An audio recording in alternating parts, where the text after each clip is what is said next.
Hello, future officers. Welcome back to your channel English with Kokila. Today I'm here with another set of previous year questions जो कि आपके SSC 2025 में पूछे गए हैं.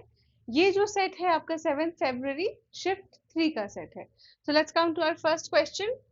The price of wheat dash has gone up in recent times. आटे के बारे में बात हो रही है, आटे के बारे में बात हो रही है, तो यहाँ पे हमें कौन सा वर्ड चूज करना है? Look at our options. Flower है, फ्लावर है, फॉलोअर है और फ्लोर है, राइट? ये आपका होमोनिम का क्वेश्चन हो गया. फ्लावर, फ्लावर, फॉलोअर और फ्लोर, इसमें से क्या होगा? जब आटे के बारे में बात करते हैं तो हमें पता है कि आटे को हम क्या बोलते हैं? गेहूं का flower, right? Flower, flower, flower भी बोलते हैं, फ्लावर भी बोलते हैं, वो दोनों प्रोनाउंसिएशन सही मानी जाती है. So the right answer is option 1. Next question है, the modern office dash featured sleek dash open spaces and dash windows fostering a productive and collaborative work environment for employees.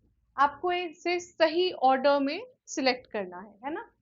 देखिए, the modern office building, ठीक है, office building featured sleek, sleek जो है, sleek जो है ये एक adjective है, ठीक है. स्लीक और लार्ज भी एडजेक्टिव है, तो स्लीक लार्ज तो नहीं होगा, तो ये ऑप्शन आपका गलत हो जाता है. क्यों? क्योंकि स्लीक भी एडजेक्टिव है और यहाँ पे हमें एक नाउन चाहिए, है ना?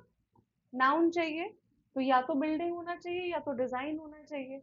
और हमें पता है कि यहाँ पे स्लीक है, तो स्लीक किस चीज के बारे में बताता है? डिजाइन्स को डिफाइन करता है, डिजाइन्स की विशेषता बताता है, डिजाइन के लिए यूज किया जाता है. Sleek design, modern design, minimalist designs कहते हैं.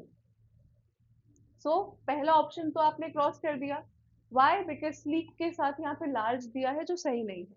Now the modern office building, हमें पता है कि ऑफिस के साथ बिल्डिंग ही होगा, तो ये दोनों ऑप्शंस में से कोई एक होगा. और ये जब गलत हो गया है, सो the right answer becomes option 2. ठीक है, एक बार ये देखिए, the modern office building featured sleek designs, open spaces and Windows, large Windows, है ना? यहाँ पे लार्ज है, तो आप एलिमिनेशन मेथड से और जल्दी और इजीली इसे सॉल्व कर सकते हैं. स्टेनोग्राफर में फॉर एग्जांपल देखिए, स्टेनोग्राफर में आपकी सेक्शनल टाइमिंग हो गई है, सेक्शन आपके टाइमिंग्स पे बेस हो गए हैं. जैसे आपको इंग्लिश के सेक्शन के लिए 1 घंटा मिलता है, तो उसमें आपके पास समय नहीं रहता कि आप उतना सोच पाए, तो एलिमिनेशन मेथड से बहुत इजीली आप आंसर्स निकाल सकते हैं. So the right answer is option 2. Let's come to our next question. My mother told me we should dash precautions to avoid getting sick during flu season. क्या होगा? take, show, see या hold? क्या होगा?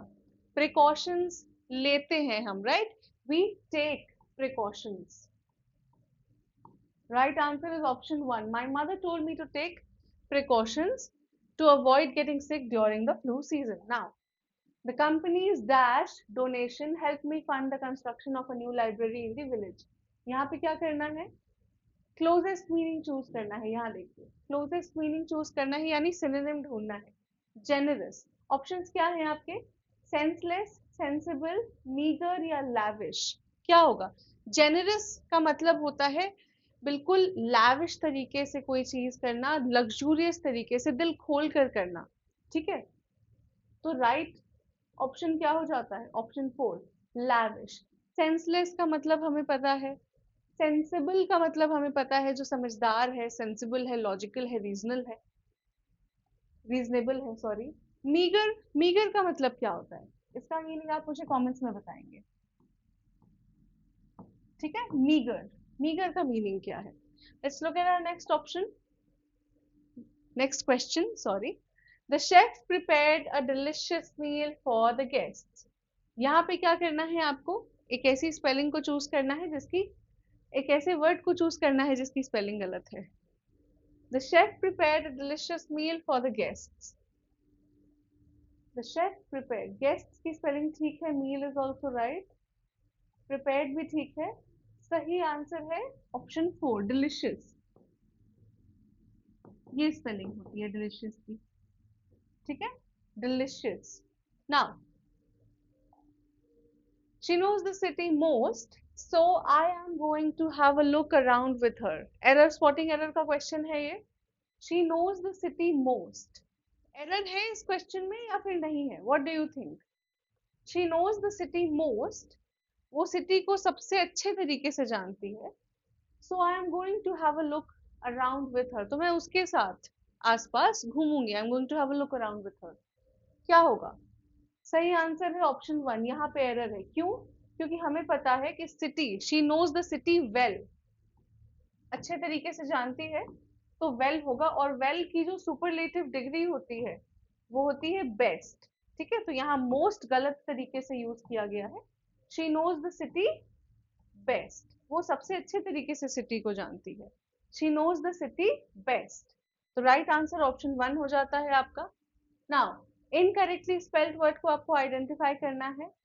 Discreetly, delightfully, ड्रीमिंगली या फिर destructively. क्या होगा? Delightfully.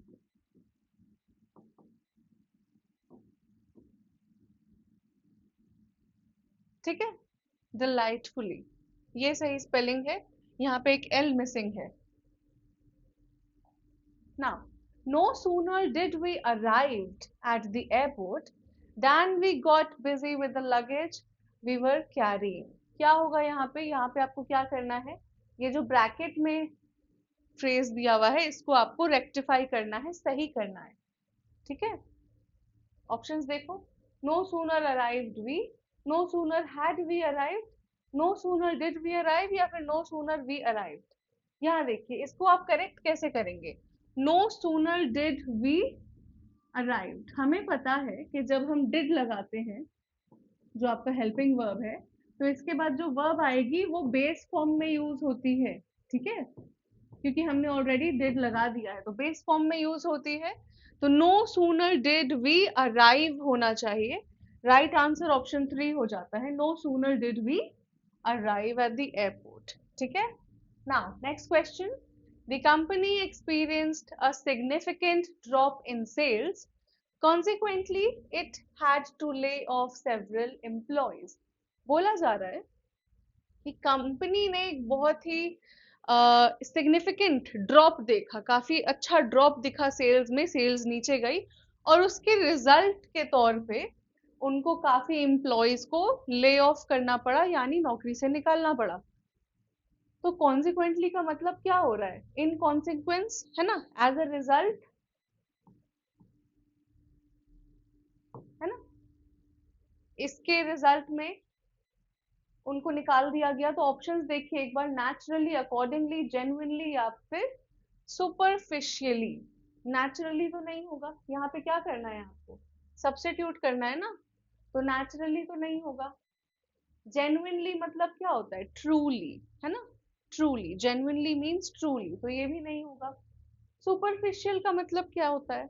Superficial कोई ऐसी बात जो डीप नहीं है, बहुत ही ज्यादा उसका डीप मीनिंग नहीं है, सरफेस लेवल पे है. तो सुपरफिशियली मतलब कोई ऐसी चीज जो सरफेस लेवल पे है, बहुत डीप गहरी बात नहीं है.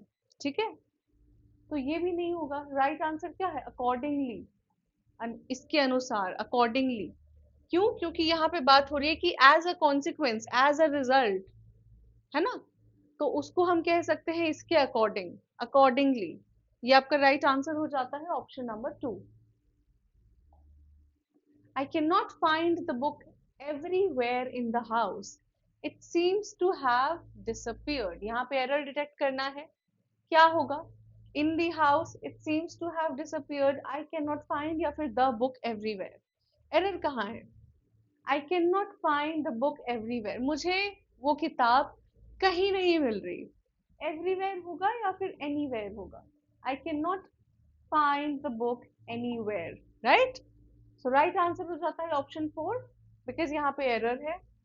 Now, the professor's lecture on quantum mechanics was enlightening as it was challenging. क्या करना है आपको?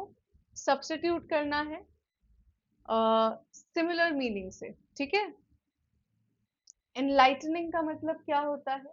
कोई ऐसी चीज जो आपको एनलाइटन करे, नॉलेज दे, आपका आपको इंसाइटफुल बनाए, ठीक है। ऑप्शंस देखिए, कंफ्यूजिंग तो नहीं होगा, डल भी नहीं होगा। परप्लेक्स का मतलब क्या होता है? परप्लेक्स कोई ऐसी चीज जो बहुत ही ज्यादा क्या है, कॉम्प्लेक्स है, कंफ्यूजिंग है, परप्लेक्स है, ठीक है। तो ये भी नहीं होगा, या कंफ्यूज करे। और सेकंड क्या है, इल्यूमिनेटिंग। इल्यूमिनेटिंग का मतलब क्या होता है? इल्यूमिनेटिंग का मतलब किसी चीज पे आप लाइट डालते हैं तो उसको भी कहते हैं इल्यूमिनेटिंग, जिसमें लाइट है बहुत ज्यादा, जो चीज बहुत ब्राइट है। या फिर इल्यूमिनेटिंग का मतलब ये भी होता है, आपको किसी चीज के बारे में नॉलेज मिले तो उसको कहते हैं इल्यूमिनेट होना, है ना। और यहाँ पे एनलाइटनिंग है कि the professor's lecture on quantum physics was as enlightening, ठीक है। एनलाइटनिंग मतलब नॉलेज प्रदान करना, ठीक है। और इल्यूमिनेटिंग का भी सिमिलर मीनिंग हो रहा है। So the right answer is option 2. Now, select the most appropriate antonym. Antonym choose करना है. The word is insightful. Insightful का मतलब someone who has a deep understanding something or someone that has a deep understanding, a deep perception of things. चीजों की समझ बहुत अच्छी है ना। तो टर्मिनल होगा, जैगर्ड होगा, जैग्ड सॉरी, अनपरसेप्टिव या फिर एलीट। क्या मतलब होता है टर्मिनल का? मतलब अगर ये एडजेक्टिव में आप देखेंगे तो टर्मिनल का मतलब होता है कोई ऐसी चीज जो बहुत स्लोली डेथ कॉज करे। कहते हैं ना terminal cancer, that is very slow and causes death. Jagged कोई ऐसी चीज जो रफ है और उसमें बहुत पॉइंटी एजेस हैं, पॉइंटेड है।